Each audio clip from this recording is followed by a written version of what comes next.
Hi, it's Christine Daigle. I'm Jena Brown. I'm Kevin Tumlinson. And I'm JD Barker. Welcome to Writers Inc. So Christine was going to ask me about tombstones. Yeah, what is So going I, on I, with this tombstone TikTok countdown on your social I, media? I didn't think anybody would even see that.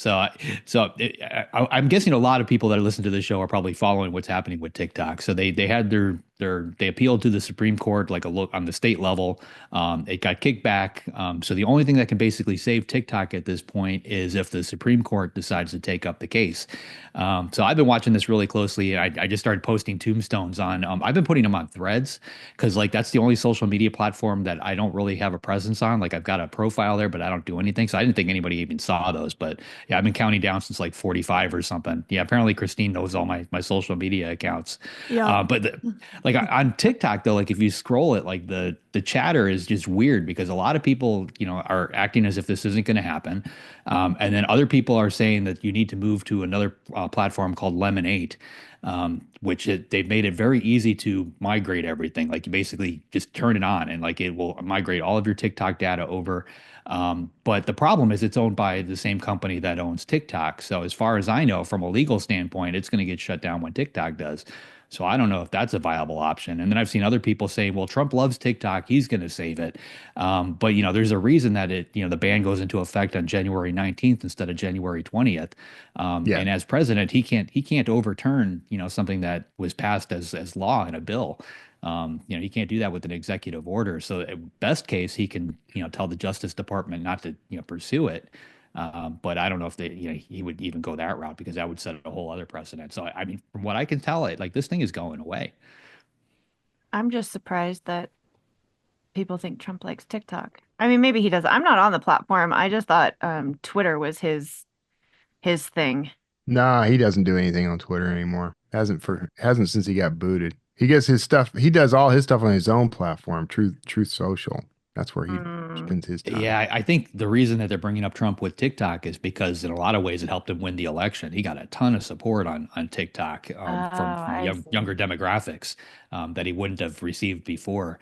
But he's come out public like years back. He hated TikTok, and then he came out in support of it, and now it seems like he's kind of on the fence because he sees all these different platforms as kind of being the same thing. If TikTok goes away, another one is going to step up, and Yeah. so I mean, I've talked to a lot of people that are following this closely, and like when they presented this information to the Senate, to Congress, to all the lawmakers, whatever it is that they've got that basically tied this platform back to China, that scared the crap out of them. Yeah. And it's not public information, so nobody knows what's in there. But if you look at those actual votes, like only a handful of people voted against this after seeing that presentation. It Yeah. went way beyond bipartisan. Like this was a landslide vote against TikTok. So there's something horrible in that information, and I'm sure sooner or later it will come out. This is a good cautionary tale though for authors and really anybody. Like, don't depend on a single platform for building your personal platform. Yeah. Yeah, exactly. Don't put Well, your real estate in the metaverse. Let's Yeah. go. meanwhile, your toaster can still spy on you. So, Mine And can't. It does. doesn't have spyware in it. Can all toaster? Mine's old. I don't think it can spy on me. no, any of the if any smart appliance can I don't have any smart appliances. listen I to keep you. getting like messages from like my energy company, upgrade to smart thermostats. And I'm like, no, I Yeah. will not. No, I No, have don't heard do that. more No. horror Yeah. stories, especially here in Vegas, where people do the smart electric thing. And then in the summertime, when it's 10 million degrees because we live on the surface of the sun, the power company will override your Yeah. settings. Yeah. And so that you can't have your air conditioning at whatever setting you want. So that happened here in Austin, like not this past summer, but like maybe 2 years ago. And man, people were practically rioting in the streets. There's no way they were going to allow that. So they were ripping That's those things out of the wall and crazy. going That to is like the interesting. restore and getting used like analog ones. Yeah. Okay, so I am getting my garage door opener. You know, the thing in your ceiling that opens your garage door. The Yeah. circuit board is fried. It's really old. I think it's from the 90s. So I'm getting it replaced, and I was going to do the one you can open from your phone. Should I Well, go ahead. change my mind and go analog? Talk me out That's of it. not a problem, though. That's okay. Like, what are they unless gonna someone do? can well, they can hack it and open your garage door and then No rob you. more than they could hack the remote control ones anyway. My friends and I used to drive I guess around, that's and we had true. this little thing that that would basically like scan, and if someone happened to be opening their garage door while we drove by, it would capture it, and then we could come back and open their garage door. Was And we this would one of mess your with people. careers? Yeah, this I was one won't of my ask careers. whether it was a legitimate This was career. a, I mean, you could have been a garage door and this was back in salesman. like the 90s. I mean, this was Yeah, that's forever. true. This I is back in my remember doing engineering that. days. Yeah. Okay, but I do have an analog lock that leads to the garage, so maybe I'll All get right, a so smart you're fine. opener. Yeah, okay. All right. I, for Whenever one, the drone- welcome our AI overlords. They can have full control of everything in my home. Welcome, I'm pretty AI. sure it's actually it's China. Like once they're done figuring, like they're scoping everything out with the drones, then when they eventually invade us and Christine tries to get out of her garage, they're gonna close her door and keep her in there. You're trapped. Get out. Yeah. Yeah, that's what's gonna happen. They're gonna We're wait for gonna her have to. a Hotel Chainsaw. California. Like every good Canadian, I have a chainsaw. I'll be As fine. soon as she's walking out of the garage, they're gonna drop the door on her like a guillotine. No. That's terrifying. Maximum Overdrive Part 2. Oh boy. All right, Kevin. What is in the actual real news? The actual news, the more boring news. Final judgment, AAP's victory over Internet Archive becomes permanent, and now they'll get paid. The Association of American Publishers, AAP, secured a decisive and permanent legal victory against the Internet Archive for its unauthorized mass digital lending. After losing in district court in 2023 and the Court of Appeals in September 2024, the Internet Archive chose not to appeal the Supreme Court by the December deadline, making the ruling final. The Internet Archive must now make a confidential payment to the AAP as part of a previously negotiated agreement. The Second Circuit Court rejected the argument that, quote, controlled digital lending is anything but infringement, affirming the importance of copyright law in protecting authors and publishers, regardless of whether actions are for profit or non-commercial. Yeah, we've been Okay, so- following this one for a while. I just got to say, about time. Hopefully, this puts it to bed. We're all gonna get a check for like 12 cents. Yeah, I know. That's the real fun part is like, this doesn't, I guess there is a benefit in that the copyright is being protected and it's being shown to be protected, which does matter. Like, in copyright law, showing that you're willing to fight and protect a copyright or IP is important as the victory, because otherwise there's like loopholes and things that will cause the IP to fall into public domain if no one's willing to stand up and fight for it, which is why Starbucks always goes after everybody, sends a letter of cease and desist if you use the word frappuccino. It doesn't matter. They don't care. They're not going to chase you down and take you to court probably, but they do defend the IP because otherwise they'll lose it. That's fascinating. I saw that actually makes a lot of sense now. I wish I had known you like 5 years ago, because I know that there was a scuffle in the Bookstagram community when Bookstagram started to get really popular. And so you had all these Etsy shops then start to open up with different fandoms. And, some authors were very welcoming to people. You want to make a bookmark or a t-shirt, that's fine. And then others legit sold cease and desists to everyone. And there were a lot of people who were like, I'm just doing this because I love books, like I can't believe that you're being so mean to me. Right. And no one, I don't think, ever really got an explanation on why some authors sent like actual legal cease and desist letters to like some tiny little Etsy shop with 12 This stuff sales. gets contentious though. Like right now there's a lawsuit happening, and it's all about sad beige. And it's there's a TikToker who has made her living doing like the whole sad beige look. And so she does things like her clothing and her space, and she does like all these arrangements and stuff. And there's another TikToker who apparently knew her, who's just aped everything she's done. And so she's suing the TikToker B over copyright infringement. So she's trying to claim copyright on the look. And I'm watching this closely because I feel like that's one of the more dangerous IP cases out there. Because if she wins, it's going to open a door for a whole lot of people to get screwed because all anyone would have to do is say it's too similar to mine, and so I own all that person's IP, Well, and that'll what about that extend to all Orange kinds of things. Prince case? Remember that IP case? Wasn't that a Warhol? He just took a picture of Prince that was owned by Yeah, someone else and made it orange. And I believe he yeah, lost that case because it was too yeah. similar. It wasn't But enough I of mean, a wearing yeah. beige, okay, I wouldn't do it first of all because anything I wear in a yellow tone makes me look jaundiced and like I need to go to the hospital. But that aside, like just wearing beige, like how can you? It's not just I don't get beige. I it. mean, it's the style. She's claiming that her intellectual property is the style. So Style. the thumbnails she uses, the clothes she Mhm. wears in the thumbnails, the way she, decorates a room is her And that's going to be a signature hard style. case. Right. See, I I hope she could see. loses big. I'm trying to look at this from both sides, and I could see her actually winning this thing. I know. Yeah, That's what worries it's me. possible, and you're right. Yeah, like that's a scary precedence to set. But if she can establish that that's her thing, that she's known for that, and she was the first to that, like it's possible they could actually rule in her favor. Well, yeah, this is the problem in music. If you use a chord progression that's too similar to this other song, then you can be sued, lose the rights to your song. It's crazy. That's why, Unless you're Taylor George Swift, among Harrison. others, yeah, Remember that one? they've gone, yeah, I remember that. Yeah. And that's happened a lot in the music industry. So, and look at what great shape that industry's in. So, yeah.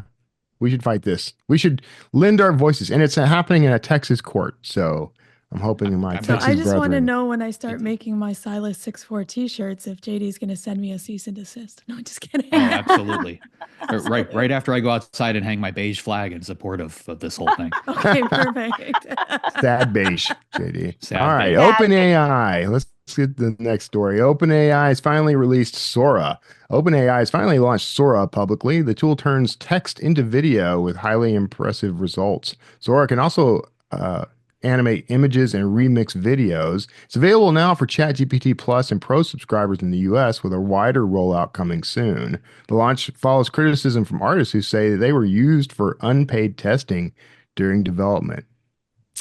Oh, has anyone Cry made a good harder. trailer yet? Have No, you I'm tried kidding. it? I haven't. I played around with it very briefly yesterday. I've been playing with a music AI called Sona that is very impressive, and I want to marry these two and create. I've got some things in mind, but yeah, I only touched it a bit, and it had an error or something when I tried to log in, so I kind of gave up pretty quickly. Has anyone else played with it? I don't Yeah, even know if I have access to it yet, but should probably check that. Being Canada or America's 51st state, maybe I have access. I don't know. I've seen a bunch of videos posted from it, and it's crazy impressive how good Yeah, it works. yeah, I had sent another one to Kevin, kind of off topic, but yeah. we were talking about, we had AI Kevin read the news the other day. I found another one where you can create a video avatar of yourself. You basically, from what I understand, you just have to read some scripts on video, and then once it captures enough information, it's able to recreate that. I haven't tried it yet. And I want to dig into the legal side of that and actually read the terms of service just to see if, like, once you create that AI avatar of yourself, like, is it exclusive to just you, or does it go into some database where they can then license it out and let other people use it? Because Yeah. this particular platform actually started with AI avatars, that you could use, and they all had to come from somewhere. Well, I'm gonna watch what you do with Sora, JD, because I always know you do some different stuff pretty quickly. So I'm have expectations. What are you gonna do with I've been Sora? finding, Let's see. like I do a ton of Facebook ads, and like Facebook will throw a lot of, like, they really put a lot of weight behind video ads. Like they prefer to show video ads, but my click-through ratio is better on the static ads, just on the image ads. So I don't know that it's worthwhile. I mean, it kind of goes back to like book trailers. Like book trailers are a fantastic idea in theory, but when people see them, like they're used to a big Hollywood blockbuster film trailer. So unless you can create something that competes with that, it's going to be subpar. So it's going to hurt you instead of help you because it looks, amateurish. Yeah, but The look, video you're coming out, getting there. I think you could probably do that now that's with the thing. this. Yeah, the Yeah. the videos coming out of this platform are very good. I mean, they're strong. So yeah, I think if it's not happening yet, I think it could actually get us there. Cool. Well, last story of the day. Google Docs adds 40 new templates to spruce up your documents. Google Docs is introducing 40 new pageless templates with modern designs for tasks like blog posts, project and roadmaps, and interview guides. These templates, gradually rolling out between December 10th and 25th, include features like tabs and placeholder chips and will be accessible to all Google account users and workspace subscribers. Sounds like they're kind of making a play for Canva's turf. That's what I think. Do you Something guys like use Google Docs? Like Christine and I are using it for the Flatliners thing because it's an easy place to go back and forth on. It might I be have my to use it publicist for uses work. it. Do you? I don't prefer it. I prefer Word for a number of reasons. I mean, I know that they all read you, but Google, because it is the Google Docs, like I've heard from writers that they uh read everything that you store there and use it for. you're such a conspiracy theorist. Man. I thought I was bad, but Hey, man, I am just saying what I have heard people say. All right. I don't yeah, know. I don't work for Google. It would not shock me. The only thing I think when I hear things, I have one question. What's the incentive? And if the incentive makes sense, then I go, yeah, it's probably true. And I yeah. think, yeah, it's probably true. I So, remember that we were talking about I was gonna put a document just for full of like erotic phrases and see if it got flagged in Google, but I never did it. So I don't know, maybe I should yeah. just try Yeah. and I see mean, if who any. See knows? if it I get don't know. flagged in Google Docs. You Yeah, think in they're Yeah, Google that they had Docs. their account shut down. So it was from the erotica community, and they had said that be careful if you share your manuscript in Google Docs because they will flag it as like pornography. Now listen, some of these people write about a lot of things that maybe they should yeah, but I was about to ask how think. taboo was this Um, because I don't yeah, know. All right. I'm yeah. not, I wasn't there. I wasn't them. I haven't read anything that they've read. So I have no idea. I just know that there was quite a kerfluffle on the app formerly known as Twitter.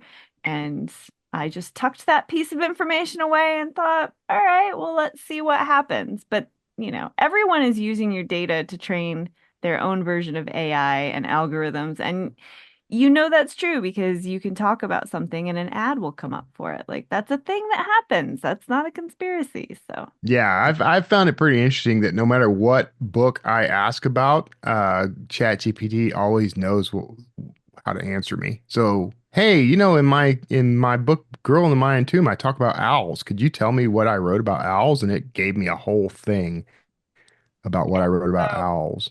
it's getting that somewhere. I don't know. Anyway, Yeah. it's Well, fine. Jen, I you don't brought up a know. good point. I mean, if you flip this on its head and look at this from Google's standpoint, what is the point of Google creating Google Docs in the first place? They're not charging for this service, but they're Right. obviously putting a lot of money behind it. It costs a fortune to Yeah. store all this data. So there's got to be something going on there, and it comes Well, back they're to they're using it. I don't know what they're using it for, but they're yeah, Yeah. using it. somebody But needs to they're read open those about terms of that kind of service. thing. Yeah. I remember when I don't know if you guys remember Goog 411 when they had their own like you could call for information at Google and you dialed Goog 411. They ran that for like 5 or 6 years and then they shut it down. And I really loved it because it was a free information call at a time where the internet wasn't as readily available or reliable for that kind of thing. But they were using that to train AI basically. Even back then in like the late 90s, they were training it to recognize voices and phrases and you were voice training their stuff for them back then. So Mhm. that's absolutely what they do. They're pretty open about it. We are Sneaky, all sneaky. owned. All right, that's all the news for this week. All right, JD, who is up this week? All right, this week we've got Marissa Eigenbrood coming on. With more than 2 decades behind her at the head of Smith Publicity, Marissa is going to dig in deep on book marketing and publicity campaigns. She's going to cover everything that's working and everything that's not working in today's environment. Here she is, Marissa. First off, a quick note from your past. You worked at Campbell's Soup at one point. And so publicity for those guys must have been cake. I mean, soup's been around for like 30,000 years. Campaign could be like, soup, it's hot, it's wet. Sometimes there's chunks. Try it with your new bread. You know,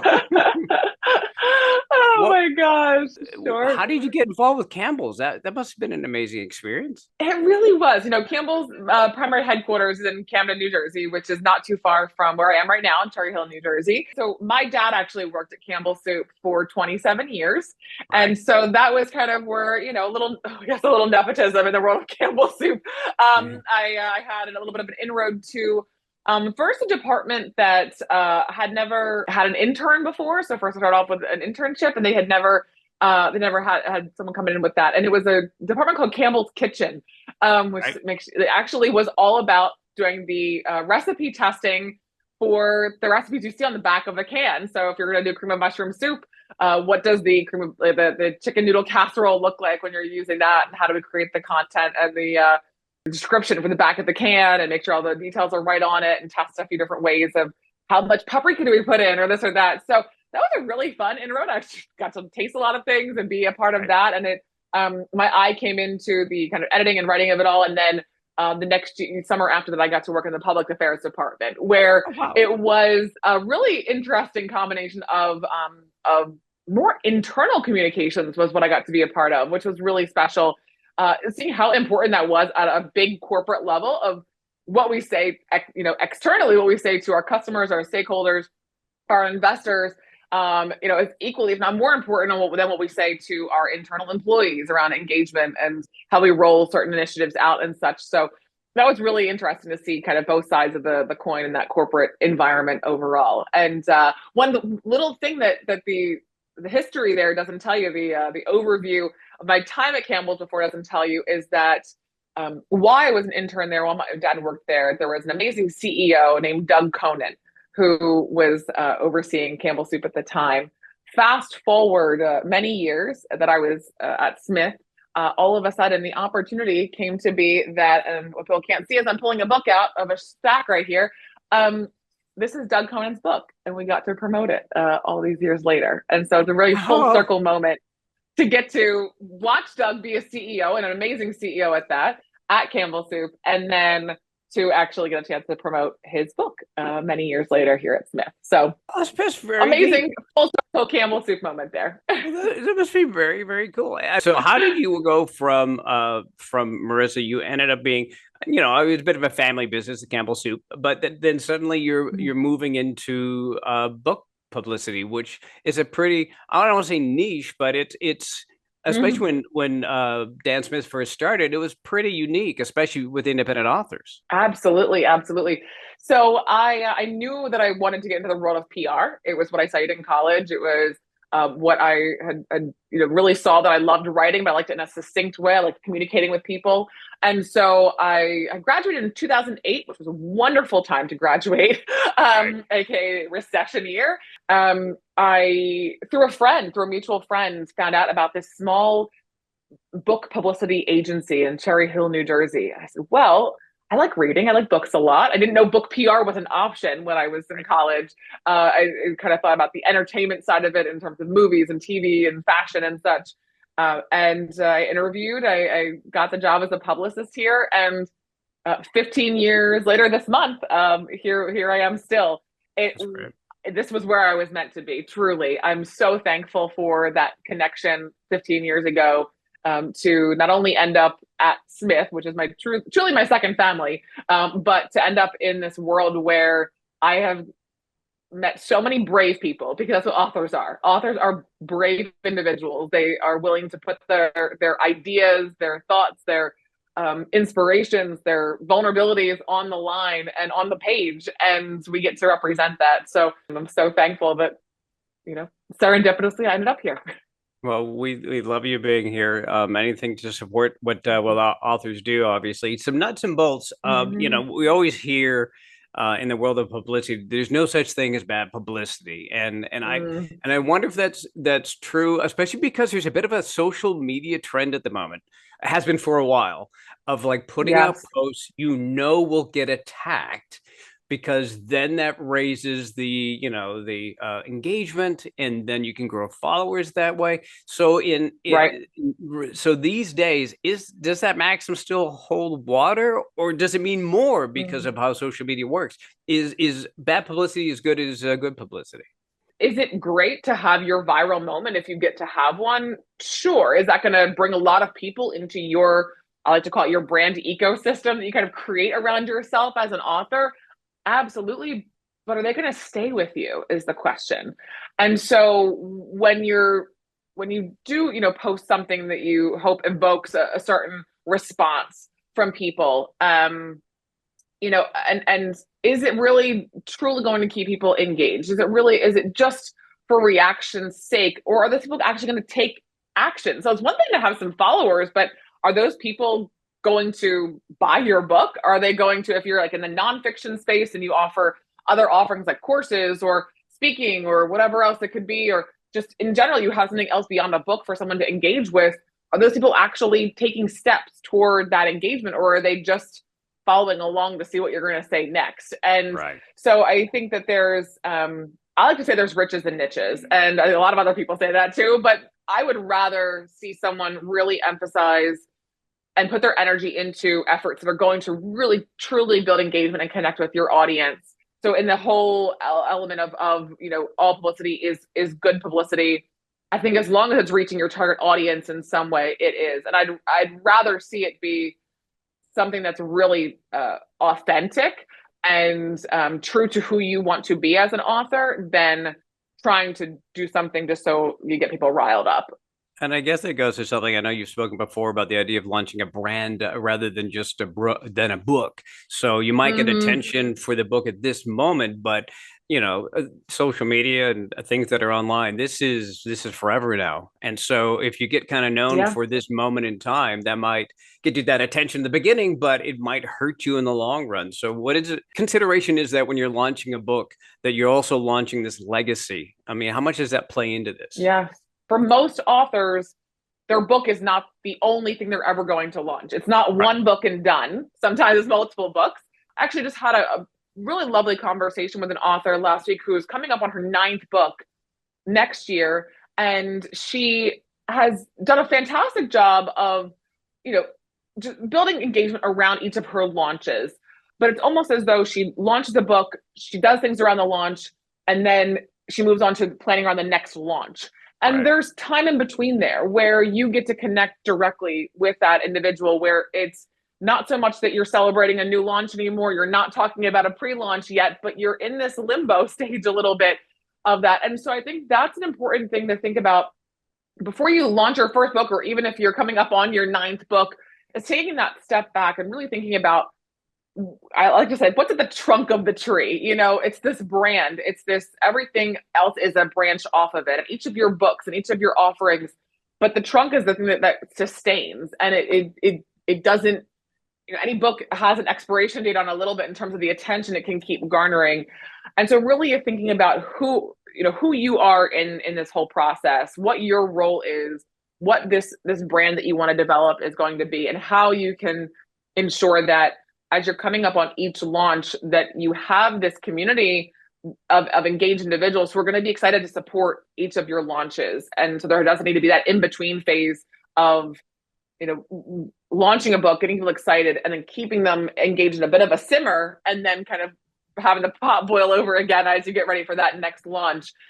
And that in-between phase, I think, is really where you get to show truly who you are, truly who you want to be, what you want your voice to be, what value you provide. And I think that has to do with like your author legacy that you're developing is in the end, do people know you for one book, or do they know you for the overall themes, messages, stories, feelings that it evoked, for them? What was that ultimate kind of takeaway for your audience in the end? So what does it look like in between book launches for, as you mentioned them? Because I think a lot of authors struggle. Like, I can talk about my book now. Here's this thing. I'm very excited about it. Here are these characters. But in between books, is it sharing the process? Is it posting funny memes? What might it be? And I know it's different for everybody, but it is certainly. What might that look like?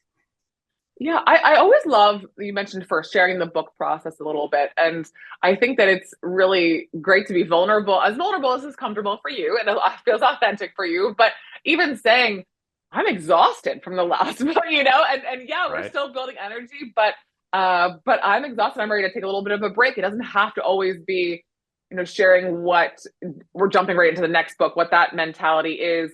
But I do love kind of giving a glimpse into the aftermath and the, pre-launch of it all process of writing, of getting inspiration, of coming up with characters and ideas and storylines and format and everything.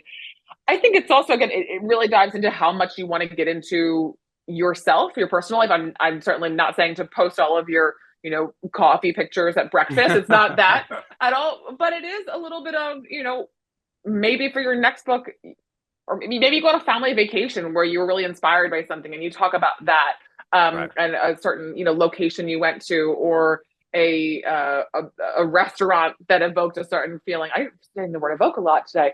But it really, sparks a certain feeling that you have in yourself. Also go outside of your own world, bring in other people. I think that is one of the most beautiful things you can do as an author, is to celebrate the work of others. And in that in-between phase, that's a great way of celebrating them, building relationships so they want to celebrate you, on your next launch. And I share often with our nonfiction authors, if you're an expert in a space, showing that your expertise that you share is not just limited to what you know, but what you admire and what others have to say, or, sharing an article that someone else wrote and giving a few thoughts of, your connection to that.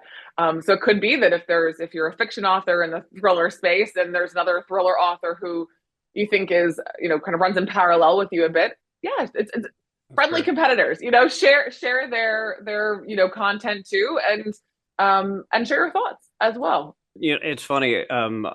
When authors go to cocktail parties, and just using that as kind of a catch-all, a very common thing to hear is like, oh, I've got an idea for a book. I'll give the idea, you write it, and then we'll split the profits. You hear that a lot. You hear a lot from people. I just wonder, as a publicist, when you go into those sort of spaces, what's one of the most common things people say to you? What's the difference between marketing and publicity? Right. That's one of the questions I get most often, for sure. And going back to your point, though, I've actually seen a major uptick in fiction ghostwriting, which I find very interesting. And I didn't really know that could be a thing, but I thought that was so interesting to see actually how many people are leaning on ghostwriters for fiction ideas. But going back to that question, yeah, I definitely find the difference between publicity and marketing to be one that comes up very often. And my answer to that is, I try to keep it really clear in that with marketing, it's direct to consumer. You get to control the message that's delivered through a website, social media channels, a newsletter, a podcast. Whatever you're saying gets delivered in that way on the other side as you wanted to frame it and say it, and you're reaching your consumer directly. Whereas with publicity, yes. Publicity, we have a middleman between us, which is the media. We have a TV station, we have a podcast, we have a radio host, or we have an article writer, in some way, and a book reviewer, where we don't get to control the whole narrative on what comes out on the other side. We don't get to control the questions that are going to be asked necessarily. But what that does do is it adds in a new layer of credibility, of backing to who you are, your work, what you're saying, because you have this entity that doesn't owe you anything, that, we're going after earned media and how we talk about publicity, that is vouching for you, is vouching for your work, is supporting you in some way. So it's adding this other layer of credibility and excitement to your platform overall. So I would say, they're so intertwined together. So let's say we've got Jasmine, and she is like a historical romance author or something. What should she be doing? And for nonfiction, I know I can pitch my expertise and say, hey, listen, I know about this, know about that. Sure. But so she's just starting out. Jasmine just starting out as, for example, like we were saying, a historical romance author. What should be some of her first steps of getting publicity? Yeah, I mean, before jumping into any publicity, I would always ask the questions of, does Jasmine have her Sunday best done? I like to say. So do we have our website set up? Do we have a social channel for engagement? Publicity is about building awareness. So are we ready for that awareness once it's built on the other side? So thinking about those marketing elements first, because we do marketing here at Smith too. So get that foundation all set up before sort of like putting on the spotlights. Yes, exactly. You want to be ready for those eyes and ears and that opportunity for the engagement we've talked about already here. again, going back to the conversation of those niche audiences is really, if you're not hiring an agency, you want to start doing some things on your own, I would start with two different areas in particular. One is your local market. It is so powerful to reach out to your local media that you might have, even more so your local libraries, local independent bookstores. With your historical fiction book, is there a local museum that we can connect to this? Is there some kind of local entity?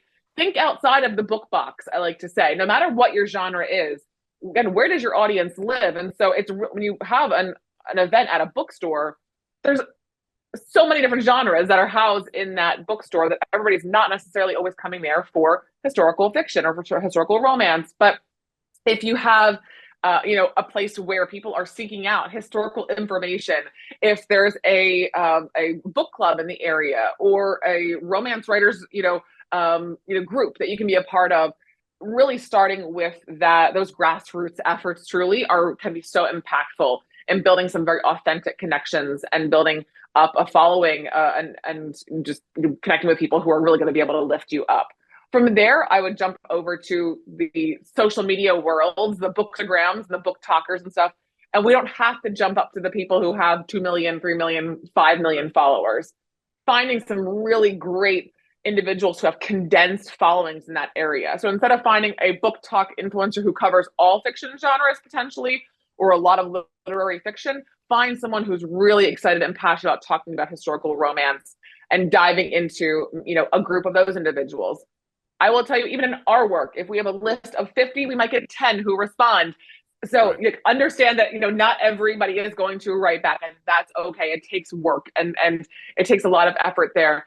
But really finding those pockets, I think, are much more impactful than being on the Today Show in that way.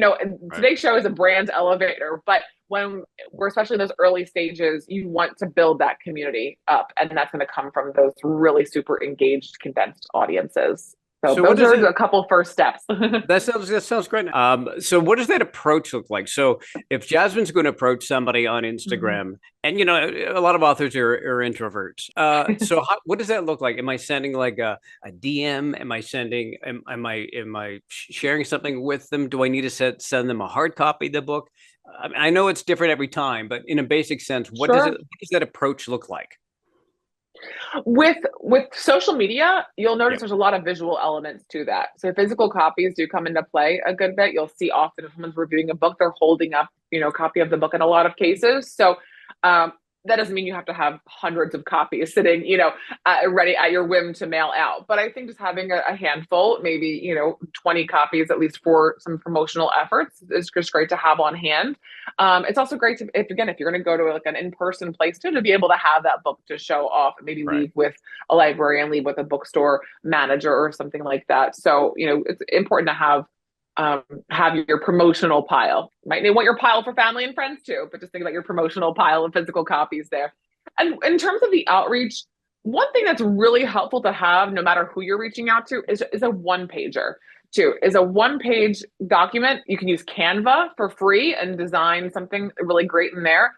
But a one-page is going to have your book cover, it has your headshot, it has your website on there, your social links, but it has a book summary, your bio, just some really great basic information, so that if you're going to hand that off to a bookstagrammer, or you're going to hand, if they want to say, hey, send me more information, you've got this great kind of one sheet of information about yourself in the book, and also great to leave behind with that copy at any physical place. Send a DM, absolutely. Especially for those that aren't going to have those gigantic followings. They're probably actively managing their own, messaging, their own social media inboxes. I think what's really valuable is sharing certain aspects of the work you think will appeal to them. So take a beat to not just say, you review historical romance, I think you'll like this, but it's to say, hey, I saw that you reviewed so-and-so's book. Right. My book is a little similar in some ways. I think you'd really like it. Like taking a moment to show that you took some time to get to know them, get to know what they're interested in. And then sharing a little bit of that just goes a really long way. I mean, we do that with media all the time too. If we're pitching, any kind of editor or reporter, we love to say, hey, I read your piece on this. I think this is really up your alley. Yeah, I think there's a lot of value in that because otherwise it can feel like you're one of 50 people I've sent this generic message to. So yeah, there would be sort of some value in me as the person you're approaching, that having some idea that you've actually looked into what we do. I did, and this is embarrassing to admit, but there was a time when I was sending out press releases that I pretended I had an assistant. So I had a character name. I love it, Dick. I know, it's so lame. That I was probably overthinking it, right? But Arvind sent out all this stuff and said, "Hey, you should get this guy on," but it was me. I even set up an email address. It was really lame. I mean, we should just, I suppose, as authors, we should feel comfortable just approaching, saying, "Hey, this is me, and this is what I do, and I love to be involved with what you do." Yeah. Yeah, I do think that social media in particular has allowed for more of that authentic connection than in years past. It was, I think previously, it was like if your publicist isn't reaching out, it felt very taboo if it was reaching out directly. So I get where you're coming from with those feelings, Dick, and you're not the first person I've heard go about it. Very creative assistant name though. I like that. Thank you. But I think that people want to build connection with people, and so there's. If you're an author who's going to reach out to that particular bookstore, and I say keep it tight too. Keep your message succinct. We don't need to tell the whole story in that moment. They're reading a lot of stuff, so try to be pretty direct about your content and keep it short and sweet. But if you really build that relationship, they could say, "Hey, yeah, I want to have you on let's do a live together. Let's do a giveaway too. Let's do I want to support your next book. I want to make sure you keep me on your list for that." So. That's a great thought. There's a lot of value. The idea of like, what could I do for you? Well, what could I do for you as an Instagrammer? What could I do for you as a social media person? What could I bring to you to help lift you up? And so rather than just, hey, do this thing for me, here's what I might be able to do for you. That's a great thought. So are there some sort of tactical things that authors can do to raise their publicity stakes? Sure. So I think especially, post publications where we run into a little bit of the challenge of I can't go to reviews anymore. I'm coming up on the real book-centric components of it.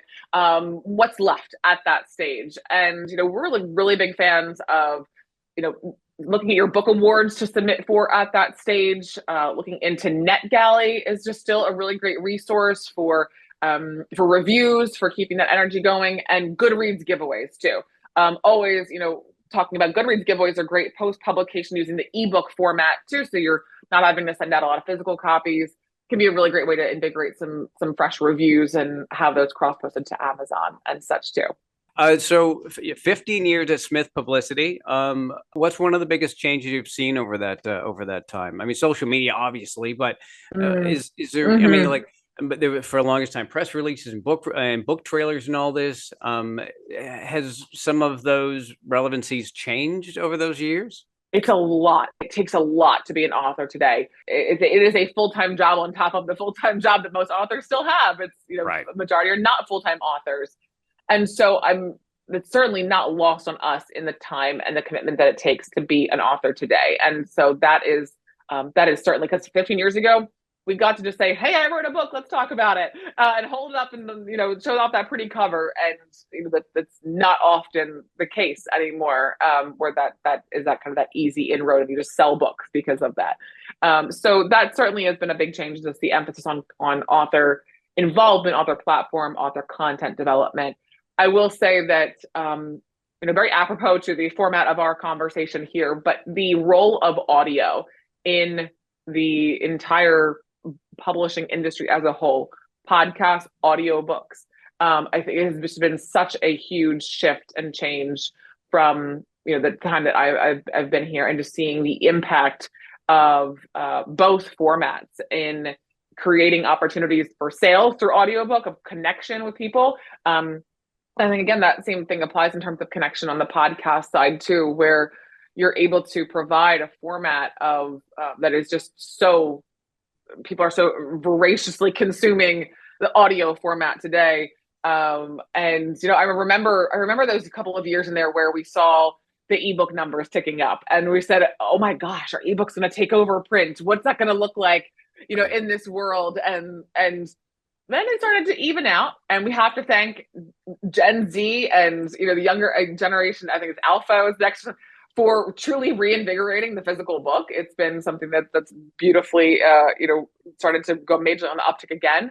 But then these audiobooks came into play, and seeing the numbers there and the consistency with audiobooks and the love and the call for them has and again the same thing with podcasts. Are there so many podcasts out there, but in many cases you're still finding this really great condensed audience, going back to that again too. So those are some just really fantastic elements and formats and such that I think are opening the door for a lot of other connection and engagement in our world. And it's been really exciting to see that. Two real quick questions. Smith Publicity. Yes. What could Smith Publicity do for an author? At Smith, the real primary work that we do is the focus on traditional media. And again, that comes in a lot of different shapes and sizes today. But as we've talked about, it's not always the easiest thing to be able to do as an author on your own. What can be easier is being yourself out there through your marketing channels. And we love to give guidance and direction through that, but love when we can empower an author with knowledge to run their marketing on their own. But on publicity, we get to dive deep into where all of these niche pockets are, finding those right podcasts, finding those right review opportunities, finding all of those spaces to build that amazing credibility through the media that helps elevate all of the other work that they're doing on the marketing side too. And so publicity takes time. And that is truly, it is the knowledge, the connections, the relationships that we have from 27 years in business, certainly.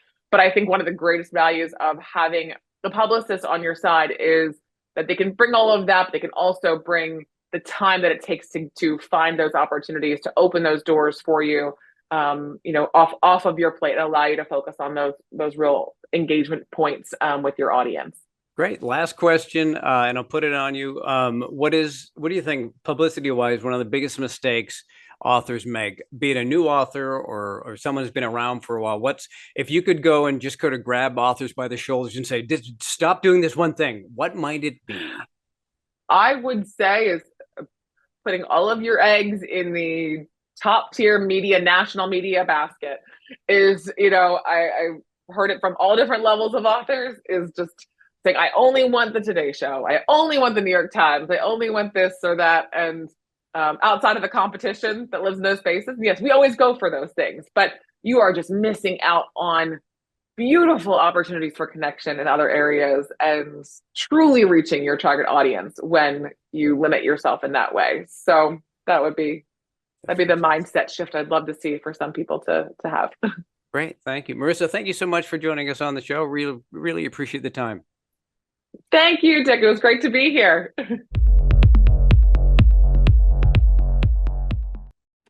Okay.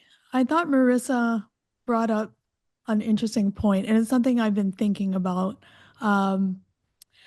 She said riches versus niches, or niches for us Canadians. It doesn't rhyme though when you say it that way. Niches. Niches. Wait, no, it is supposed to be niche. It's not. It's niche. Yeah. I don't know. I say it properly, but it doesn't rhyme with riches, so it's riches and niches. No, that's not. No. America. America. No, absolutely not. So are your readers going to stick with you? Even if you have the viral moment, are they there for your books and what you're going to put out next, or just to hear what you have to say on social media? She said it's better to be authentic versus riling people up. And this is something. Yeah, I know. It was something I was thinking about. I was listening to another podcast that my friend Jeff Elkins puts out, where he was talking about if you want to be number one, you got to start being number one in a niche and master that before you can move up. So I just kind of wanted to hear your thoughts on this. That jives with my sort of think local first approach to things. Because you hear about, I don't know if I was talking to you guys about this in Vegas or not, but there's this concept of your 1,000 true fans, right? And everyone in this business goes and tries to land like as much attention as they can possibly get worldwide, because we all want to be internationally recognized, best-selling authors. Some of us, maybe not Jena, but I kind of had this epiphany a while back that if I need 1,000 true fans, there may actually be 1,000 people in the Austin area. And so I started kind of focusing on like, what if I just built my brand locally and got it as strong as possible locally, and then I could cascade that, and just kind of keep going, rippling further and further out. I think it's the same. I think that's the same kind of idea. It's picking a niche. I think like when you start to break down success in any industry, like it doesn't matter what industry success you want to, I mean, first you have to like define what success is to you. I mean, and as you said, like, you know, there are some people who do want to be internationally recognized best-selling authors and, you know, have the Stephen King effect where, you know, you're in your own movies and you're like doing these things and you have that. And then there are some who, you know, they want to have a career, but, you know, they want to kind of have that quieter personal life. They don't, you know, necessarily want to be recognized in the grocery store. So you have to first define what success is to you. But then, you know, success is always, it's better to always do a slow and steady build, you know, like I don't know if it's a quote but I remember learning when I was doing consulting and with business is that, you know, you fail at the same rate that you succeed. And so people who spike up tend to instantly spike down because that spike is typically not sustainable. It's something that you can't replicate. And so long-term success has to be replicatable. And so what did you do to replicate that success that you can then replicate it again and replicate it again and replicate it again? And then as that builds and grows, and now you have sustainable success that lets you live whatever life Yeah. you like to live. You want to reach your heights by climbing the mountain, not getting in the catapult. Yeah. Yeah, because that viral moment, like, you know, people like it, but like, there's nothing you can do to necessarily keep that. And I've watched, you know, not just authors, but people on social media, right, where they kind of go that inflammatory route because, you know, it's an outrage machine, right? And so people interact and interact and interact. But at some point, it's like that machine then turns against them. And now you kind of lose that, not only the interaction, but you know, you didn't really have people there to say like, oh, I wonder what this person's about. They were just there, you know, for that dopamine hit. So are you saying this is why Hawk Tuah Girl's crypto crashed and is now everyone's turning against her? She can't sustain that? Like I mean, she didn't skew negative per se, right?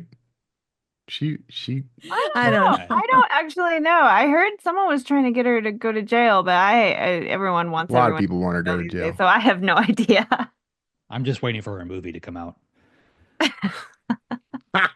No, I mean, from what I've seen, yeah, part 2.